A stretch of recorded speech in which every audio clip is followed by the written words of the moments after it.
Roma pukul 3:23 Roma pukul 3:23 Karena semua orang telah berbuat dosa dan telah kehilangan kemuliaan Allah. Roma pukul 3:23 Tuhan sebagai Bapa, menjadi anak-anak Tuhan setiap orang memiliki ayah.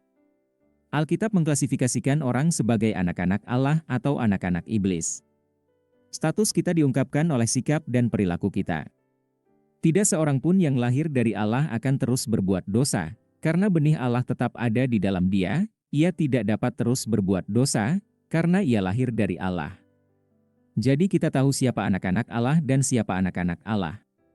Tidak melakukan apa yang benar, dia bukanlah anak Allah, dan bukan pula orang yang tidak mengasihi saudaranya. 1 Yohanes 3:9-10 Kamu adalah iblis ayahmu, dan keinginan ayahmu ingin kamu lakukan. Yohanes pukul 8:44 Teman-teman yang terkasih, marilah kita saling mencintai, karena cinta itu berasal dari Tuhan. Setiap orang yang mencintai lahir dari Tuhan dan mengenal Tuhan.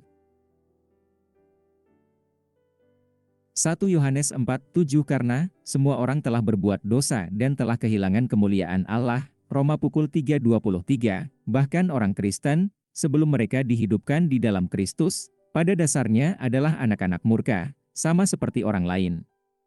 Efesus 2:3 Tetapi setelah percaya, orang-orang seperti itu diberikan hak untuk menjadi anak-anak Allah.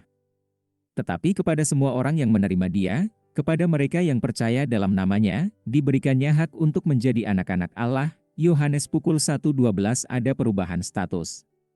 Karena Dia telah menebus kita dari kuasa kegelapan dan membawa kita ke dalam kerajaan anak yang Dia kasihi, yang di dalam Dia kita memiliki penebusan, pengampunan dosa. Kolose 1:13-14 Tetapi tidak hanya perubahan status seperti adopsi. Karena setelah percaya, kelahiran kembali yang sejati terjadi.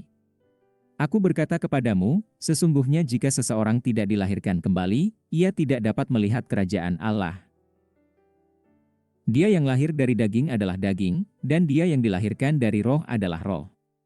Yohanes 3:3-6 Menjadi anak Allah tidak bisa dibenarkan diampuni dosanya. Karena Allah tidak berkewajiban untuk menjadikan kita anak-anaknya, setelah mengampuni dosa-dosa kita. Sadarilah juga bahwa pengorbanan putranya bukanlah bukti besarnya kasihnya kepada anak-anaknya. Ini adalah demonstrasi lain dari tingkat cintanya kepada musuh-musuhnya. Tetapi untuk anak-anak Anda, cinta Anda lebih jauh. Allah menunjukkan kasihnya sendiri kepada kita dalam hal ini, bahwa ketika kita masih berdosa Kristus mati untuk kita. Karena kita sekarang dibenarkan oleh darahnya, apalagi kita akan diselamatkan dari murka Allah melalui Dia. Putranya, apalagi, setelah diperdamaikan, kita akan diselamatkan oleh nyawanya. Roma 5:8-10 Pengakuan iman Tuhan Yesus Kristus Saya mengakui dosa-dosa saya, dan saya bertobat dari dosa-dosa saya, dan saya mengakui Tuhan Yesus Kristus sebagai satu-satunya dan cukup juru selamat hidup saya, menulis nama saya dalam buku kehidupan.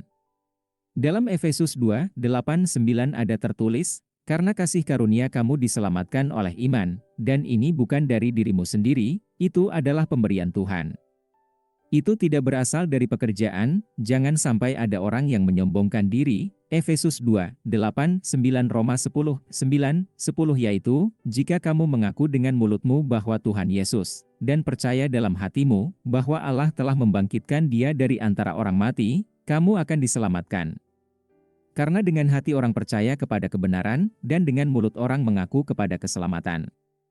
Roma 10:9-10